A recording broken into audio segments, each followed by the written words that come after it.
Welcome to Dr. Tom Talks. Today, a special on weight loss drugs, specifically on semaglutide.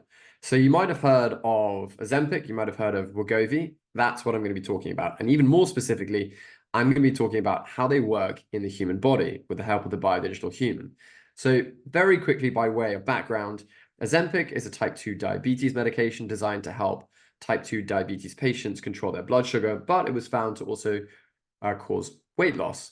And so it's now been turned into an actual weight loss drug under the name Wegovy, but it's the same drug. It's semaglutide. And it's just a slightly higher dosage in Wegovy, and they're both injectables, and you can inject them yourself once a week. So what did it actually show in this main study that was done on Wegovy, the weight loss drug?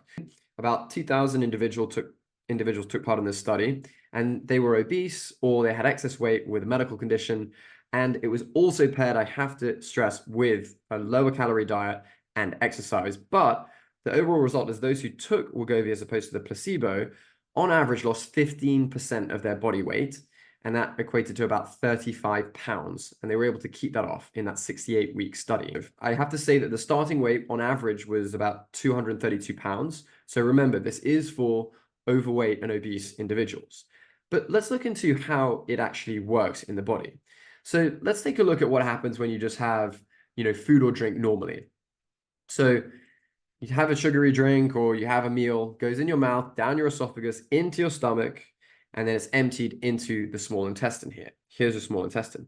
Now, this is a totally normal hormone that's produced, GLP-1, when you get food or drink inside your small intestine. Your small intestine releases GLP-1. Now, semaglutide, the drug that is in Wegovy and Ozempic, that is just a synthetic version of GLP-1, glucagon-like peptide 1. That's all it is. It's exactly the same structure. It is just synthetically produced.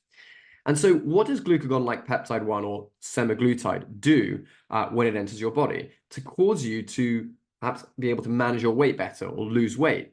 Well, there's three main things that people believe are the root cause here of weight loss. So first of all, it increases insulin and reduces glucagon. So if we zoom into the pancreas here, semaglutide increases insulin. So insulin, remember, reduces your blood sugar levels, and it reduces glucagon. Glucagon is meant to raise your blood sugar levels. So you'll end up controlling your blood sugar levels better. Hence, it's also good for people with type 2 diabetes.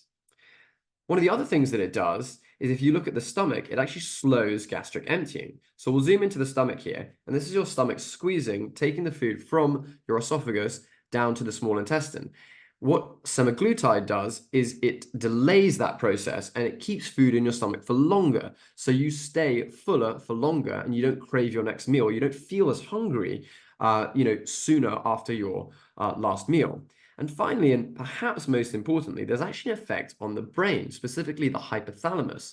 It actually suppresses your hunger cravings in that area. So hunger cravings are mainly hormonal, and it's able to suppress those hunger cravings. So those are the three main mechanisms that we think are at play here that enable some weight loss reduction. Remember, it's really important to speak to a healthcare professional if you're thinking about taking these weight loss drugs, and it must be done in combination with diet and exercise changes. This has been a Dr. Tom Talk. For any more information, please go to biodigital.com.